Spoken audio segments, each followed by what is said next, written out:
Hey, salut à tous, bienvenue à Question Auto. J'espère que vous allez bien. Matt est en très grande forme parce qu'on essaie le nouveau BMW X5 redessiné. Regardez-moi ça, ce style-là, c'est vraiment sublime. Les roues qui sont de très grande dimension, c'est sûr que c'est encore en option.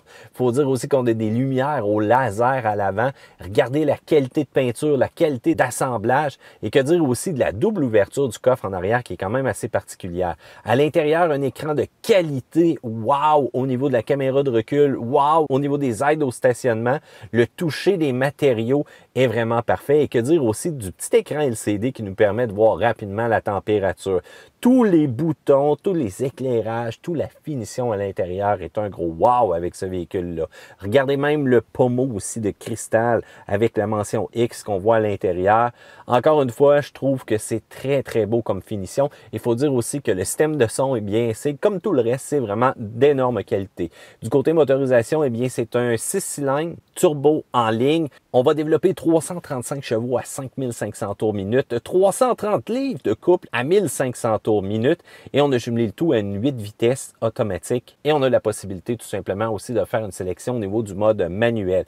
C'est sûr que si vous voulez encore plus de performance, vous pouvez aller avec le 8 cylindres de 4.4 litres turbo compressé aussi, 456 chevaux à 5250 tours minute, 479 livres de couple, mais je vous le dis tout de suite, la motorisation qu'on a là présentement délivre en masse du punch. Parlons-en justement, les accélérations sont franches, sont vives. Vous avez un sélecteur de mode ici, Sport, Confort, Eco Pro, adaptatif. Vous allez pouvoir sélectionner celui-là qui vous plaît, mais aussi personnaliser votre expérience avec, disons, des changements de rapport plus rapides, une accélération plus vive et pourquoi pas un petit peu plus de rigidité au niveau de la direction.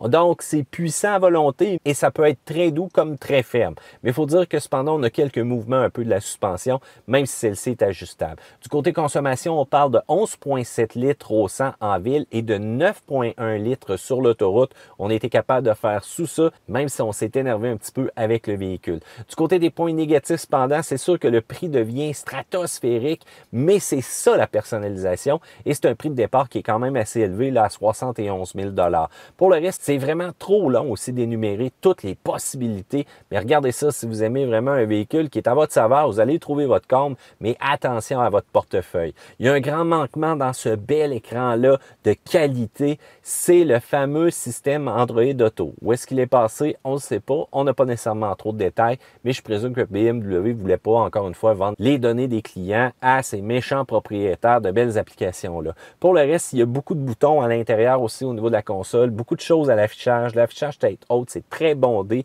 Ça peut causer un petit peu de désorientation parfois.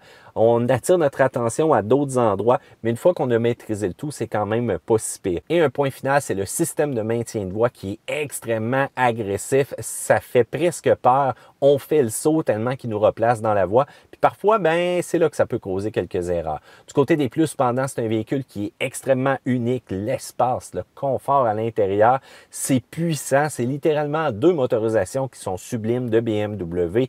La qualité, encore une fois, des écrans, j'adore. Le capteur 360 degrés aussi pour nous aider dans nos manœuvres de stationnement.